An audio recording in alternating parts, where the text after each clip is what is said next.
Hello, ladies and gentlemen. Welcome back to another edition of Live SEO Support, your favorite SEO live stream where you can ask us questions and we answer those questions and you become a better SEO. And hey, maybe we're just hanging out and doing a little talking with each other.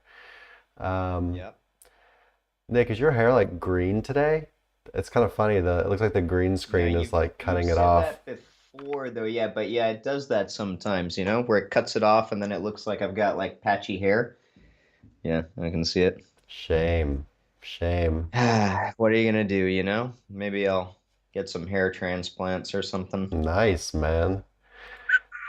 I heard those are all the rage these days, man. Yeah, yeah, we got a couple buddies that have done it. It looks really good, very natural. Yeah, I would definitely consider it if I was ever actually balding. You could get them on other parts of your head, maybe. Fill in the Yeah, or other beard. parts of my body. Maybe grow a really beefy chest rug, or Yeah, something like that. yeah, you could do that. 70s style. Sure, you could Got a find pretty someone that'll do it sparse for you. chest hair. Yeah, I would think It'd so. be funny though, because, well, I guess it depends where you transplant it from, but if you transplanted it from your head, then would it get like really long Straight chest hair? hair. Like, would it just keep Yeah, growing? it could be start a new fad. Could be pretty Anyhow, cool. don't forget to like, comment, subscribe if you love our non-SEO banner just as much as you like our actual SEO banner. And also like, comment, and subscribe if you don't like it and you'd rather us just start answering questions right away. Yeah, yeah, leave comments, talk bad, it's all good. It's all we're taking it in. Hey We're Pete, soaking it in. how's it going, Pete? How you doing today, man? What is up? Pete does not miss a Have you show, made for any those of you that don't know. improvements on your site? What have you been doing on your site recently, Pete? And yeah, if you guys have any questions, go ahead and drop them in the chat. While the streams kind of get started, we've got some questions we'll go ahead and get to here. But yeah, got any questions, just drop them in the chat and we'll get to them as soon as we can. All right.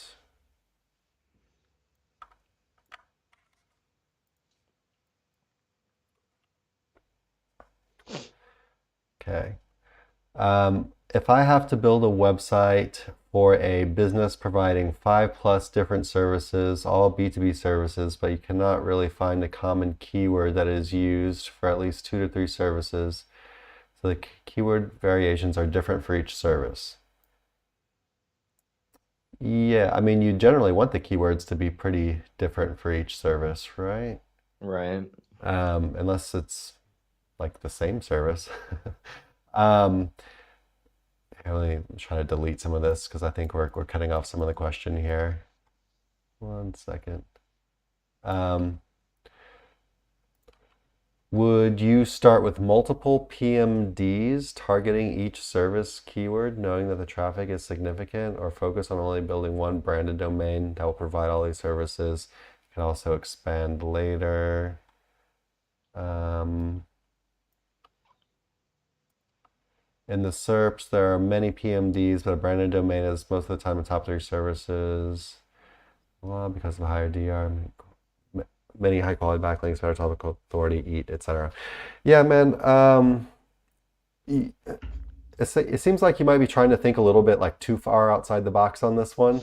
I would just go, if it's one business, I would just go with one big branded site, put all your services up on the site like that, and go from there. Like you said, there's already some big branded sites up there, and also like you said, one of the advantage of having it all together on one site is you're going to be able to build the authority of that one site, and it's going to basically like have the power of like 5 little sites put together into one bigger one, right?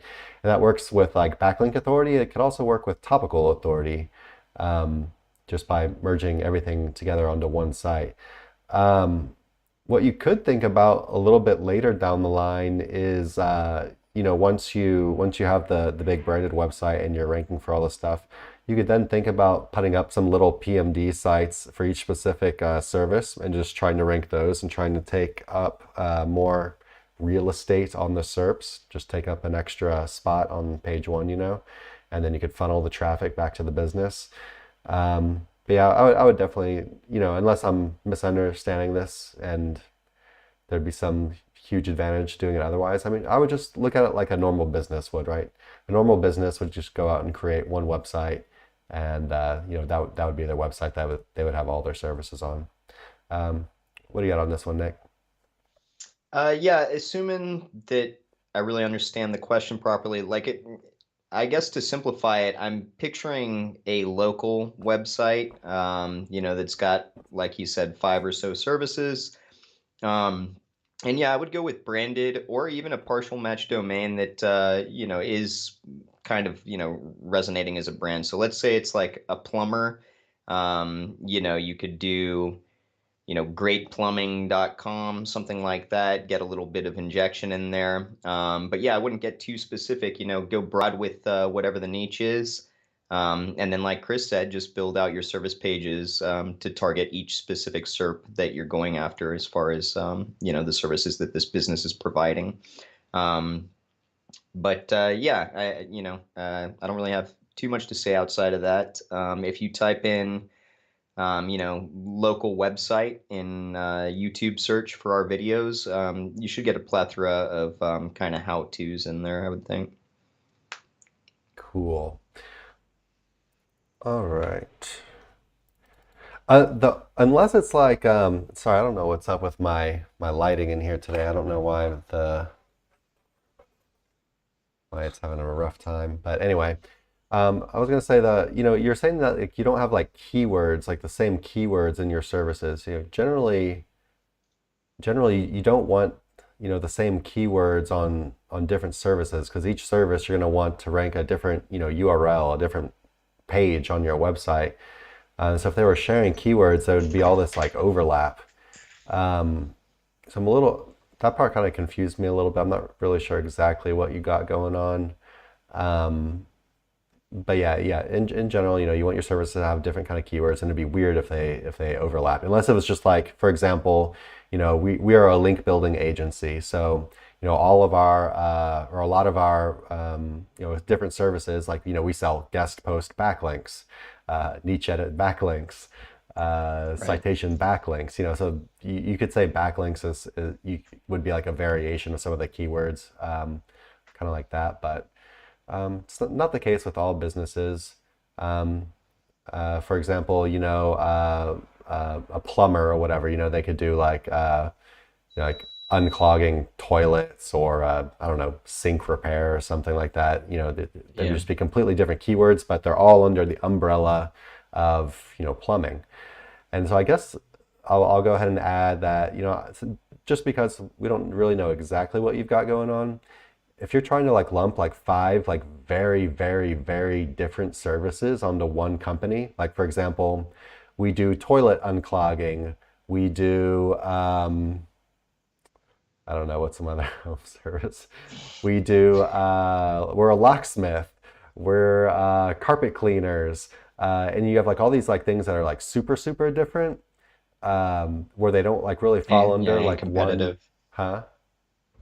Well, yeah, super different and competitive in their own right, Yeah, right? For just like local just SERPs. to the point where Google would be like, "What is your company?" Like if you just like have all these like different things, and you basically would kind of be sending a real confusing message to them about like what your company what your company is. Then I guess you might want to go the PMD route, but I feel like that's probably not going to be the case. But yeah, anything else on that, Nick? No. Okay. All right. So let's see here. I apologize if we're a little low energy today. I had a long night last night. Chris, how you feeling? I'm tired. I want to go to sleep. Yeah, I had a late night last night too. gotcha. You Um, still kind of sick? Kinda. It's getting better for Yeah. sure. But yeah, hopefully I'll go get a gym membership tomorrow or something, start getting out more. Nice. All right. All my eat requirements, I've put in an About Us page, which has a picture, a bio, LinkedIn, Pinterest, YouTube links, contact email address. Is this fine, or would you put some of this stuff on the homepage? Is this the right question? Um, okay, so basically, like your About Us page should have stuff that's like about the company, whatever you want to put in there. Um, I think I'm a little bit confused. So I guess like the LinkedIn and the Pinterest and the YouTube and the so like the contact stuff, like for example, your address, your phone number, your email address, you probably want like a contact us page. Um, it seems like you might be kind of like mixing up some of the things.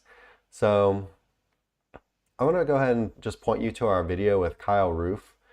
We did a podcast with Kyle, and he's like the Eat master. Um, but yeah, basically, it seems like you're kind of mixing some of the stuff up. But yeah, you want like an About Us page, you want a Contact Us page, you want a privacy policy page, you want a terms of service or whatever page, you want a refunds page, you want a disclaimer, whatever page. Um, basically all these things that you can pretty much go out and find like on basically any kind of website. Some websites will have some pages that others don't, but all this stuff is like pretty common stuff. And I would not throw it on your homepage like you were saying. I would put them all on their own pages, and you could just like have a link to this kind of stuff like in your footer or for example, like a contact or an about us page makes a lot of sense, like up at the top on your top menu. But something like a privacy policy, people generally don't have on the top menu, it's just like down in the footer somewhere, right? But yeah, you generally want like your own page for each of these things. Um, and then like the LinkedIn, the Pinterest, and the YouTube, you could do that like on the About Us page. You could be like, here's some other things we do. And another thing you could do with those is just put them like down in your footer as well. You'll see a lot of sites that like to put their social media links like down in their footer, um, or even like up in the top menu as well.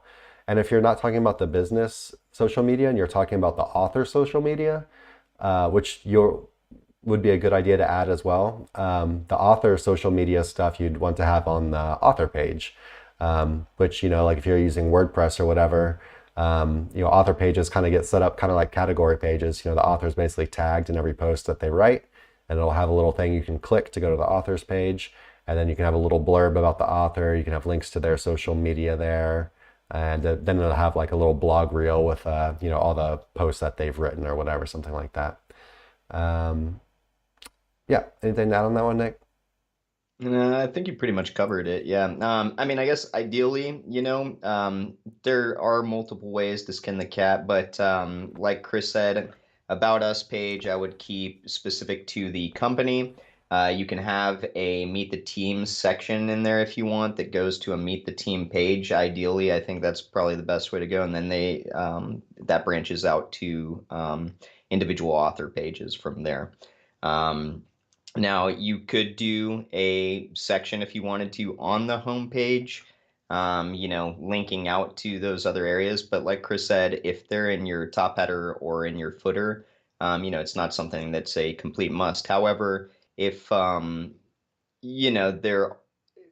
are legitimate faces to the company, sometimes that's not a bad, like little trust badge kind of to have, faces up there. Let's say for like a mom and pop plumbing shop or something like that, right? You've got Ted the plumber, and his wife Wanda up there on the like a picture of them, and then that links back to the Meet the Team page or About Us page, etc. I'll just show you, like, just as a little quick example. So, here's our homepage, so we got our contact up here. So I'll just go ahead and open that. We've got an About Us page up here. Let's go ahead and scroll down. But yeah, we scroll down real quick, and you can see right here, we start talking about like, hey, this is what we do. And then we have like here, learn more about us. So you could just like, put like something like this on the page. Or if you wanted to, people like faces. People like to see faces. So you could do something like, you could put like here, here's a couple of our employees or whatever, and have pictures of them, and then have a little link just like this or something. Say, hey, meet the rest of our team, and then it'll take to like our team page or whatever, where you just have all your employees and what they do, and maybe links to their socials and stuff, links to their author pages if they write content on the site like that. But yeah, here's our contact page. It's real basic. Here's where to get us on Facebook. Here's our email. Here you can send us a message there. Nothing crazy. We also, down in our footer, you can see we've got our socials down here in our footer. We also got like the privacy policy down here, terms of service. What else we got down here? And then, yeah, of course, so you can get the About Us and contact down there as well. And then here's our About Us page. We didn't really do too much on here. Just talk a little bit about our team, some stuff about our clients, some other stuff that we do, a little bit about me and Nick, links to some of our podcast stuff. But yeah, nothing too crazy, but I would definitely, basically it'd be good. It's good to help Google out as much as possible and to have these things on separate pages so they don't get confused. Instead of like everything on your homepage, a lot of these things you can use them as part of like your sales funnel in a way. The About Us page and the Meet the Team page and stuff. Just you can think about a way of how someone's going to come into your website, and you can use these things to build trust and then to funnel them where you want them to go from there. So they don't have to be just something you slap up on your site. You can use them as kind of like assets where you're basically constantly selling in a way. They can just be very strong things for building trust with the people on your website. Well, Chris said assets. I coined that term in SEO. Basically, But I wasn't. he's been making fun of me for years. But I wasn't talking about a website. You used it. You used it, bud. You used it. You should start holding your hands like this when you talk about assets. Do the triangle. That's a good idea.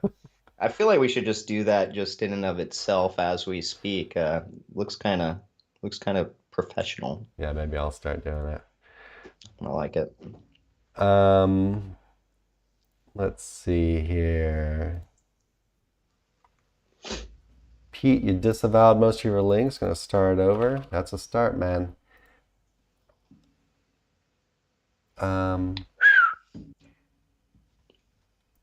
Okay, and Lucian was talking about his first question. He says they're not very different. He means the services. They're all for businesses like accounting, registration. Yeah, so just throw them up on one website, man. That's what makes sense. That's what a normal business would do. I wouldn't try to get too weird with it. Is Facebook frozen for you? The Facebook video? It keeps freezing and then going and then freezing and then going. I don't know about YouTube. Are you guys having connection issues where you're watching? If you're having connection issues, let us know, because it looks like Facebook is not having a good time. In regards to, that business site, I would say if you're ever in doubt, just go to the actual SERP that you want to rank for and see what competitors are doing. Like, are they very specific and niche down? Like maybe accounting would be a little bit more like that. Or are there broad kind of business service websites ranking up there? And then typically that's going to be a good indicator of what Google wants to see in those positions. It looks like our stream might be lagging a bit. Don't know what's going on. Yeah, my Facebook one is completely froze. I refreshed it and it's going again. It's just definitely behind. So yeah, sorry about the stream quality, guys. Not sure what's going on. Let's go ahead.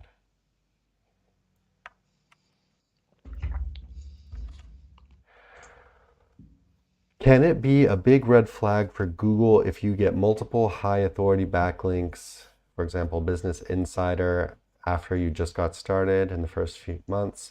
In my opinion, it is very unnatural, but in some very rare cases, it can be a natural thing when a big corporation launches a website in a new country or brand in a new industry. If I can delete some of this. But from what I've seen in these rare cases, they also have a lot of unlinked mentions, social signals, and no follow links. Moreover, a lot of those unlinked mentions are before launching. No, I would say you can go ahead and get it and it's completely fine. And the reason I'll say that is this. Let's say that you have a friend that works at Business Insider, or let's say you're a pretty well-connected person and or let's just say you're just really good at promoting whatever your product is and you have a new website, you have a new company that's really interesting and cool to talk about. There's nothing, Google cannot say that you cannot ground running and get awesome press for your company. Like um, it's just not something they can't put a rule like that in place and say that you can't just start go getting good press whenever you want to. You know, that's up to your company, that's up to your product, that's up to whatever you got going on. You know, maybe you've got friends that work at whatever publication, maybe you have good connections. There's a million different reasons for how you could get press from a website like that. And I don't think Google can really say, no, you're not allowed to do that at this stage. Like it's just um, I don't think that's something you should worry about.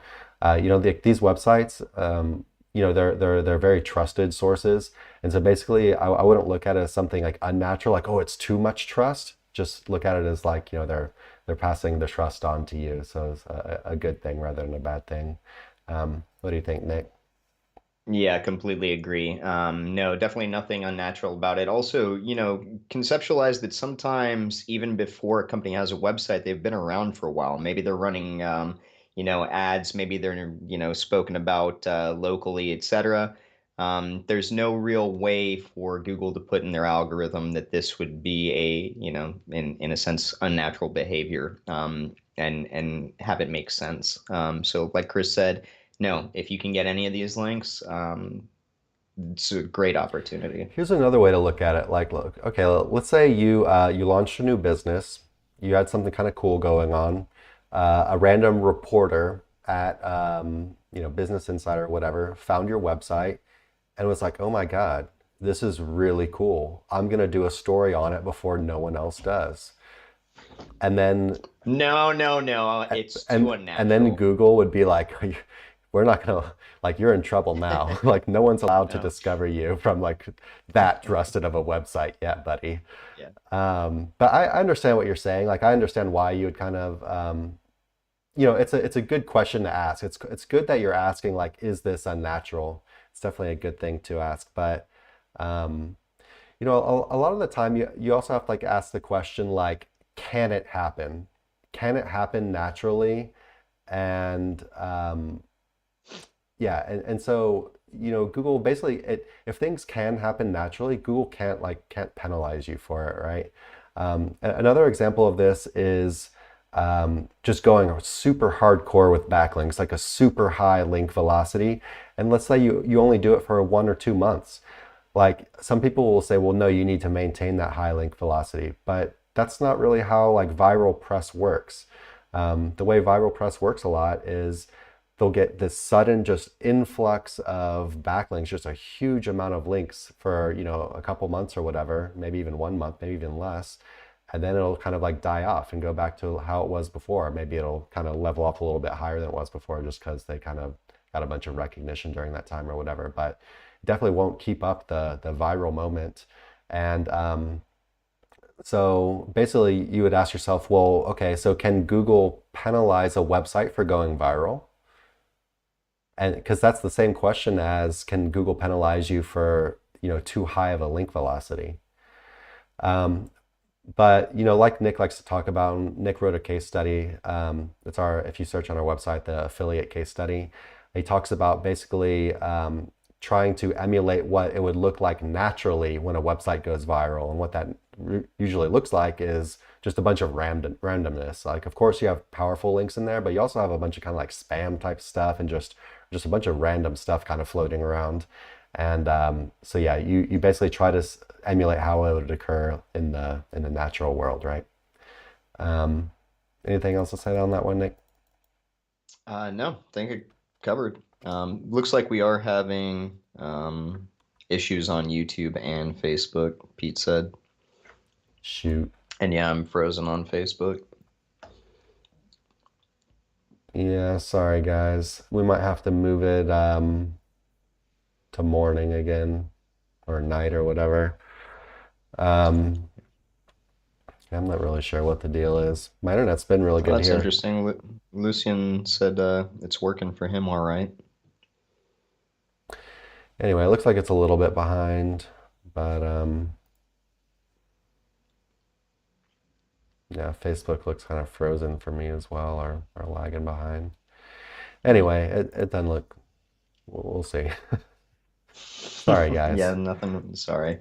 Um, And yeah, we'll come to the YouTube questions. Just hold on one second, guys. We've got one last question here, and then we'll come back, answer some of these live questions. Pals, what is the best indexer you guys would recommend? Thanks. Yeah, we don't really have a recommended indexer. To be completely honest, I just really haven't been trying to force index anything for a while. I think it kind of comes down to more about internal linking and kind of like quality content on your site. Um, if you're writing quality content and you've got some interlinking going on, and your website has some backlinks going to it, um, that generally does the trick. Um, I guess it would also depend like what you're trying to index, but we've talked about this a bunch of different times. Like we don't really recommend trying to index things like pillow links, citations, profile links, stuff like this. It's just I wouldn't waste your time on it. Everything is getting harder to index, and that kind of stuff is kind of first on the chopping block because no one cares. Like it would be Google would be doing a bad job if they were listing all that stuff like on a SERP and they were showing it above like other like more important stuff, right? So no one wants to see your profile page on Flickr or something. Right. But yeah, in general, backlinks are a good way to get things to index. You can post stuff on social media. You could put like links in YouTube videos. You could link to it on like Twitter, stuff like that. Any cool ways lately, Nick, or people are using to try to get things indexed? Well, that's what I was going to say. As far as the tool goes, I don't force index anything either, but tiered link building is always a good way to do it. And like Chris said, that can be social media banner. It can be, like barrage niche edits are a good option for tiered backlinking. Maybe not so expensive guest posts, things like that. And even in our interview with Craig Campbell, which we just did, that'll get put out probably next week, he said, he was still running some shadier tactics like GSA, etc. Now that would be more advanced, and I wouldn't recommend it, especially if you're kind of newer and asking this question. But yeah, tiered backlinking, is a pretty good way to get indexation issues covered up. But again, I'm more of a set it and forget it kind of guy. I wasn't when I first started in SEO, right? Like I did think about indexing issues and things like that. But Google crawls things in its own time. And then sometimes even when it gets crawled and it knows about it, it's still not necessarily indexed. So I wouldn't overthink it. But yeah, as far as using a specific service to try and force index stuff, it's just something I don't really like to do and can't recommend. Yeah. And if you're having trouble with your content indexing, like I'm not really sure what you're trying to index, but if you're having trouble with your content indexing, I would kind of look at, I wouldn't try to force in like if you're trying to force index it, I feel like you're kind of like missing the you're missing like the root of the problem. You need to figure out why Google doesn't want to index your content. Um, and it's generally because it's either low quality content or you have like no backlinks at all going to your website and Google just basically doesn't even know your website's there and doesn't really care to serve you any search results yet. Maybe you have like super low topical authority. You just have a really tiny site with not much going on. Stuff like that, or it's just like an orphan page, or you're kind of showing Google that you don't really care about the page, not enough interlinks or something like that. Or maybe Google just doesn't even understand what the page is about. Um, but yeah, so I would really kind of try to look elsewhere rather trying to force it to index. Basically try to give Google what it wants, right? Right. I feel like that'll serve you a lot better in the long run than trying to kind of take this like shortcut and force something to index where Google's like, I kind of think this isn't that great, and you're gonna basically try to like twist their arm and make them do it. Might not really give you kind of the results you're looking for, right? Because I said index it, please, sir. all right. Um, I think that was the last one. That was a, excuse me, comment on the post. And we'll just go and we'll yeah, start answering some of these live questions. Man, oh man. And yeah, sorry for anyone watching. Do not know what's going on, why everything looks like it's so bad and slow. All right. I rebranded. Instead of doing a redirect from old site to new, I just contacted all of the websites that gave me a backlink and had them change it. I'm currently stuck on page 5. Old site was page 2. Yeah. Have you heard of someone ever trying to do something like that, Nick? Basically, instead of 301 redirecting, they rebranded, so they changed their to a new website and they contacted all the backlink people and had them change it all directly. I would say Yeah, that's we normally say don't do it, but I would also say that, if it's like legitimate and your business is like rebranding, but that also shows you're kind of like in control of your backlinks. I guess it's still no, not a yeah, good it's not idea. good. But No. it could be, for example, like just think about it like this. Like, let's say you have a link from CNN, and then you basically contact CNN and be like, hey guys, you wrote an article about us last year. Just to let we're not on this website anymore. This is our new website. All right, thanks. Would that be a horrible thing?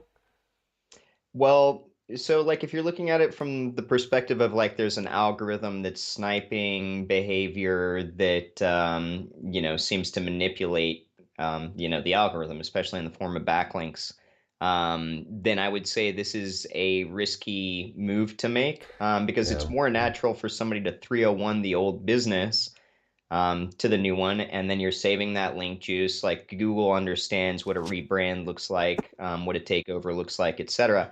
However, what you did, all of a sudden it's like, oh, this one website had like essentially there's a complete disconnect there. Google doesn't know that you rebranded, right? So it doesn't know that. And now all of a sudden, these links that existed to this one brand are all getting changed. So, in my opinion, that's going to look like, link building manipulation. It's the same as like, with our PBN. We never change backlinks as far as like changing where an anchor is going to point.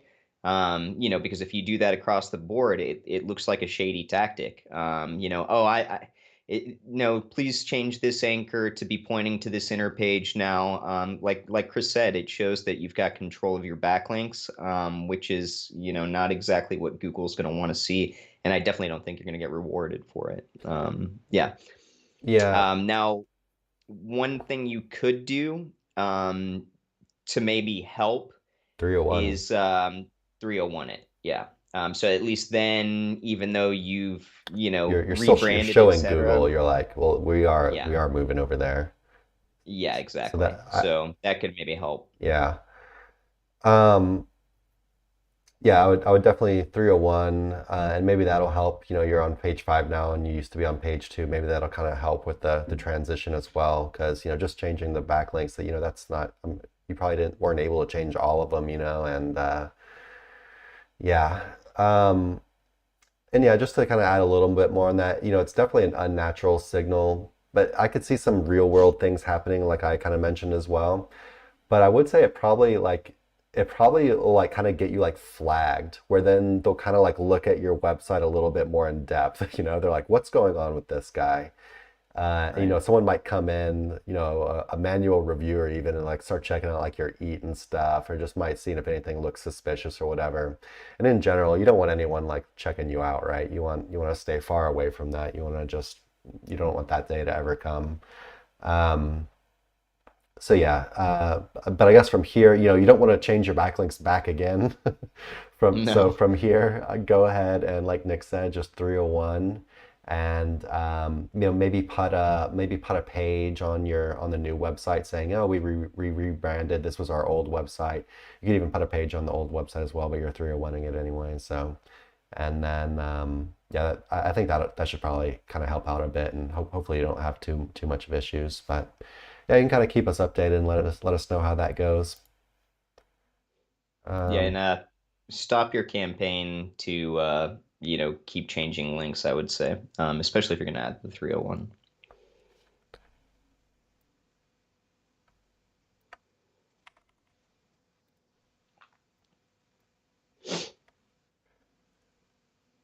I have a pretty effective process in place to get foundation/pillow links indexed, but most of them still don't appear in third-party tools such as Ahrefs and SEMrush.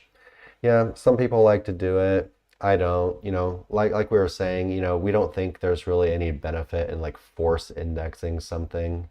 Um, I don't think it's gonna make I don't think it's going to make Google think that it's basically any better than it already is. I mean, maybe they think it's a little bit better or something because they're actually serving it up for search. But I think you kind of like trick them in a way. Um, yeah, and this doesn't really seem so much like a question, but yeah, Ahrefs and SEMrush, maybe they're smarter than Google in this case because they just decide they're not going to show that stuff ever, no matter what you try to force. Um, I wonder if people ever like try to like force Ahrefs or SEMrush to basically add things to their index. To Yeah, I don't know if they can, because I mean, like, also you've got to think about I mean, if they can force Google to index, I'm sure you could force Ahrefs to show it somehow. but Google has more power, right? Like they've got more storage capacity, et cetera, right? Like True. everything that is stored in search, and this includes, on your third-party tools, has to be crawled and then stored information. And so, essentially, if they're storing information for a bunch of pillow links on a bunch of different assets, I mean, like, that would cost them a tremendous amount of money to do. And like Chris said, like, it's just not really worthwhile. Um, if you've got your backlinks, they've been indexed, then honestly, don't worry about what Ahrefs and SEMrush are showing or not showing in relation to, really, I mean, like any of your backlinks. Like I know if you're showing them to clients and you're doing client reporting and stuff like that, then that can be an issue. However, you can just take a screenshot of, these posts indexed in Google or something along those lines, um, and go from there. But Ahrefs and SEMrush showing all of your backlinks. Um, isn't really a precursor to ranking. So, it's, I know it'd be nice if you got perfect reporting, but it's just, not the way it is. Yeah. Yeah, we don't try to index base foundational or pillow links at all ever. And definitely not looking for them in Ahrefs or SEMrush. It's more something we just kind of do and then just forget about it. Um, there's definitely more important things you could be doing with your time or money than trying to get some profile links indexed. But I guess like one way you could influence more indexation is like what we talked about earlier, tiered link building. Makes a particular link look a little bit more powerful. But if you're tiered link building to pillow links, I think you're probably kind of wasting a lot of Oh, energy and he has money. some follow-ups to that. Um, so he said, I understand the third-party data doesn't matter to Google, but why these types of links don't show up? Is it due to quality? I mean, these links are placed on very high authority trusted sites. Am I missing something? Yeah, man, because they're just not important, and they understand that they're not important. Like no one cares about your profile links. No one cares about your citations. No one cares about there's so many types of things on these on user generated content sites that it's not valuable for searchers to see it, right? Um, it doesn't mean that just because they don't index it does not mean they don't know it's there. It just means that they don't think it's valuable for searchers to see. And this is a very, very important distinction. So for example, social profiles, these are something that are explicitly mentioned in Google patents, something they really look at to try to understand, try to see that your company is basically legitimate and you are, basically trying to establish your presence on the internet. but these things are also not something that they like to index. And it's just because they understand, on the one hand, these are important for us to understand what the website is doing, but it is not important for our users, people who are using Google to search. It's not important for them to see. And so this is a very important distinction. And it's that's the reason that we don't try to index these types of links. It's just um, we understand the distinction, and we're not going to try to like force Google to say searchers do want to see this, rather than saying, hey, they're there. We know that you guys know about it, and we're just gonna, go elsewhere now and do something else. Um, Yeah. yeah, anything to add Yeah, on that, Nick? take like for example, like a website like Home Advisor, right? Like think about how many listings exist on a website like that. And if every one of those contractors or plumbers or whoever is trying to force index every single one of their profiles, what kind of garbage search, we'd get to a certain extent. So, if you kind of look at it that way, where um, everybody's got a link on these particular places, then yeah, it's just not worthwhile as far as, again, storage goes, to have them all indexed and appear in search. Yeah. Yeah, so my best advice is just don't worry about it. Like literally don't worry about it. Build them, Yeah. forget about them, move on to, the more important stuff, optimizing your content, writing new content, building, new like really high quality backlinks, stuff like that. It's not to say foundational links aren't important. We still build them all the time. But just you don't really need to do anything else after that. You can just kind of let it go out of your mind, Yeah. set it and forget it. Um, all right.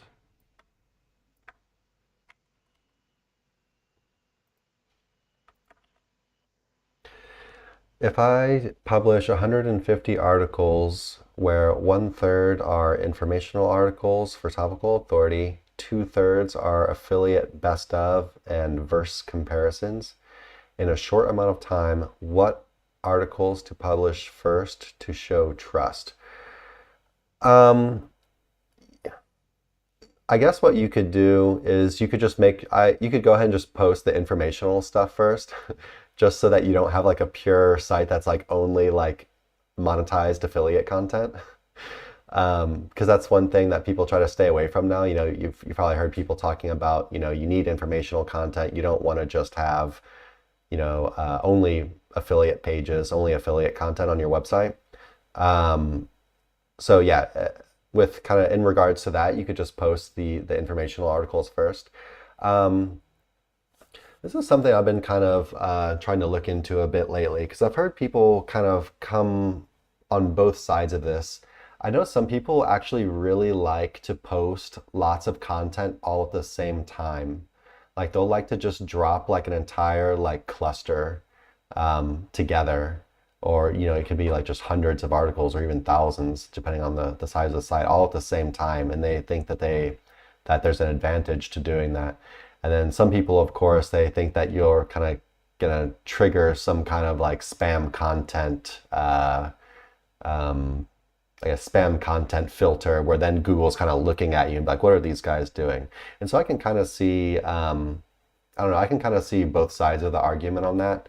But I've had really, smart people tell me that they're having good luck each doing like the other side. So one person drip feeds everything, one person likes to drop it all at once. I'm not really sure exactly how it works, but I'm actually posting something in our Facebook group later this week where John Mueller, everyone's favorite, actually came out and said something along the lines of, it doesn't matter how much, basically saying you can post as many articles you want as fast as you want as long as it's good. Which is basically the same kind of standpoint they have on AI content now, which is we don't care if it's AI wrote it as long as it's good. As long as you're adding something new to the conversation, as long as it's unique and has good facts in it, and that the readers like it. So yeah, if you want to take Google's word, you could just say that, you could just drop everything all 150 all at once if they're quality. But if you're like super worried about it, you could try to drip it if you want. I think I'm kind of more leaning on the side of what John Moeller said, that you could just drop as much as you want, as fast as you want, as long as it's good. Um, but can't tell you really 100%. What do you think on that, Nick? Yeah, so it comes down, I think, to preference, right? Like even when we have spoke, like Steve Toth, I think, talked about it, when he was saying they dropped a ton of articles all at once, but then a lot of them, took a while to prop up in the SERPs, like several months later. Um, for me, I prefer to drip feed things in the sense that, like, if I'm ordering a bunch of articles, then they go up as they're finished, right? And so, like, let's conceptualize maybe like a news website, right? That's got tons of articles going up every single day, quality content, breaking news, etc. Um, and then, like, it kind of transfer that idea to like your affiliate site or whatever. But if I'm ordering a bunch of different kinds of articles, then they're going up, as they're being written. So that includes a mix of affiliated articles, comparison articles, informational articles, etc. And the reason I kind of prefer the drip method is, especially having a background where I got started with PBNs, um, the power of building like affiliate sites that kind of operate like news sites is that you get, majority of the time, the homepage is going to be the strongest, right? Which means more crawlability to the homepage, which means, if you've got news or new articles, at least staying on your homepage for a day or two, I feel like you maximize crawlability there before they go to inner pages. So that's kind of my thinking on why I like to drip feed. But like Chris said, you could drop all 150 all at the same time. Um, yeah. Yeah, I would say if you're going to drop all 150 at the same time, quality content is always important, but if you're going to drop all 150 at the same time, I'd really make sure they're good. Dropping 150 all at once that are kind of sketchy, maybe a bunch of AI used, maybe they're not really adding too much, new to the conversation or whatever. In that case, then I'd be much more wary of telling you to drop them all at once. Um, Would also say, like, just like or would also stress, like, don't freak out if it's taking a while for these to show up in the SERPs, especially if you're dropping them all at the same time, or even if you're doing fast velocity. I've noticed that lately. If you're doing like a lot of content, and yeah, I've been kind of experimenting with AI too. If you're dropping a lot of content, um, these articles seem to be indexing a lot slower or showing up in the top SERPs a lot slower, than when I was doing things, more naturally. However, patience is key here, and they do seem to start to resonate. It's just taking a while longer. I really want to know like exactly how they're doing this, like exactly how they're evaluating the content. Because Yeah, it's like it. they really do. I feel If like I they had, actually know like that it's AI. Um, I or they uh, or maybe it's just that it's not adding anything new. But I want to know exactly what the process is. I just need someone with more time on their hands and like a big budget behind them to really like test this stuff. yeah. But I as far mean, as I know, there hasn't been like any like really like solid like awesome tests on this. There's a huge like gap. There's a huge a need for us to really like understand exactly how this is working. But I don't think it's been done yet. Um, yeah, I mean, if I had to guess, I think they're probably putting like a content velocity kind of filter on, because especially like when we were in Vietnam, I think it was Robert's speech, where he talked about how costly it would be for Google to implement, AI detecting technology. And so they might have like ideas, right? Like, especially what you said about not bringing anything new to the table. Well, AI is spitting out like, the same article essentially what our interview with Kyle Roof, where he said it's a new age content spinner. If you're not adding anything new to the conversation and you're spitting out countless articles very quickly, my guess is that kind of creates a like sort of delay, on your movement. If not kind of, especially if you're not adding anything new and you're just taking what ChatGPT, spits out, then I feel like, those are probably pretty easy things to look at that would at least get you, slowed down from ranking in SERPs, etc. Right. Says my site stands between page 8 and page 9. I have used 10 guest posts, but nothing's changed. Do you have any idea? So yeah, that could be like a million things. You know, yeah, it's just I'm just gonna run through a bunch of stuff because there's really no way we can answer this Yeah. without knowing a lot more information than that. But basically, the moral of the story is just because you shoot links at your website does not mean anything's going to change. Does not mean you're gonna go to, you're gonna get results, even if the links are really good. Because for example, you could be doing other things very, very wrong, and it could just Google just will never even know what you're trying to accomplish. Even with some like Yeah. good links behind you.